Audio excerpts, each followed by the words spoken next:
berupaya melalui asosiasi atau ATSI yang juga saya di dalamnya untuk melancarkan seluruh pembangunan telekomunikasi ini, terutama mohon maaf juga dari pihak pemerintah daerah, bahwa apapun yang kita bangun saat ini semua adalah demi percepatan untuk transformasi digital.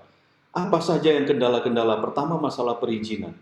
Mau tidak mau, telekomunikasi atau jaringan telekomunikasi membutuhkan akses ke premises-premises baik milik pemerintah maupun milik perorangan.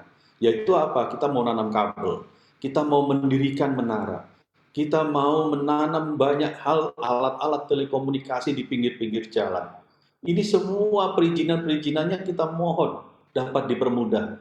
Demikian juga hal ini sudah diamanahkan dalam Undang-Undang Cipta Kerja, bahwa pemerintah pusat maupun pemerintah daerah harus memberikan fasilitasi dan kemudahan kepada para pelaku untuk membangun jaringan telekomunikasi. Ini yang kita tuntut, ayo, marilah izin-izin yang tadinya cukup panjang kita perpendek, biaya-biaya yang tinggi kita perpendek. Saya berikan contoh, masih ada pemerintah daerah yang memungut sewa tanah di pinggir jalan itu per meter. Jadi kalau kami menanam fiber optik atau jaringan telekomunikasi demi percepatan dan kemajuan tadi digital, tetap kita di charge pinggir jalan itu sewa yang harga tanahnya seolah-olah itu tanah rumah. Per meter sekian rupiah per bulan atau per tahun. Ini kita berjuang bahkan melalui banyak kementerian untuk memohon kepada Pemda yang bersangkutan agar merubah formulasi. Kami bukan mau gratis, tapi tolonglah kita Oke. sepakati harga yang wajar agar internet untuk masyarakat terjangkau. Oke.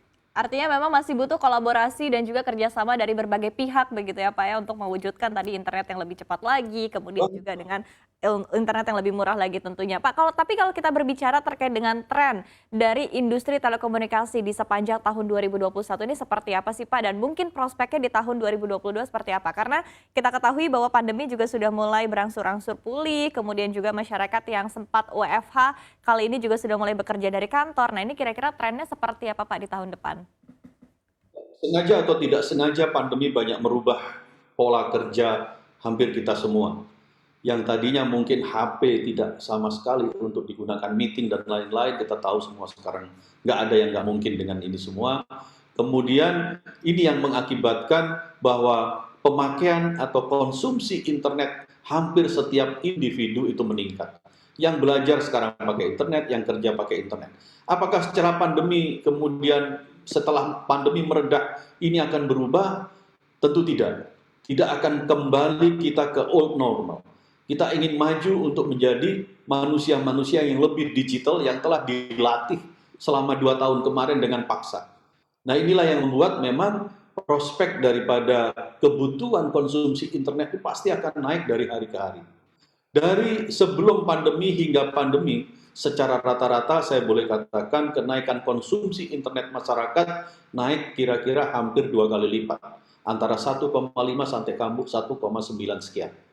Nah, ini membuat kita perusahaan-perusahaan yang pelaku telekomunikasi, baik yang seluler maupun yang fix, harus siap dengan kemampuan, kapasitas, dan kualitas jaringan kita agar masyarakat yang sekarang konsumsi internetnya naik ini bisa kita layani.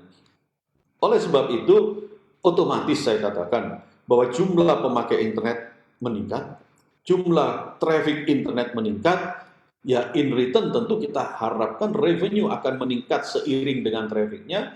Dengan demikian kemampuan kami untuk menginvestasi kembali dalam rangka menjangkau seluruh area, dalam rangka meningkatkan kualitas agar lebih baik, ini juga bisa tercapai.